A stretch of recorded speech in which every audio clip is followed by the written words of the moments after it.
आमिर बेटे को 25 करोड़ जो मिला था वो घर में पड़ा था। उसने कहा जब हम कराची आ रहे थे तो हमें वहाँ आमिर को 7 करोड़ मिला था।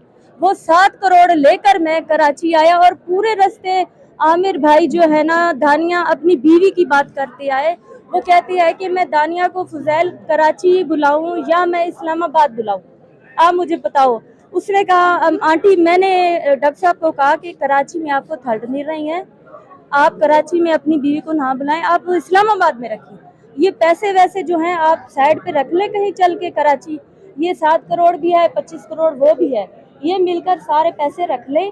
और फिर उसने कहा कराची से हम जैसे बयान दे रहे हैं कि 9 जून को हमारा बेटा दानिया अपनी बीवी को लेने आ रहा था, तो वो गवाह हमें मिल गया है, वो गवाह हमें मिल गया है।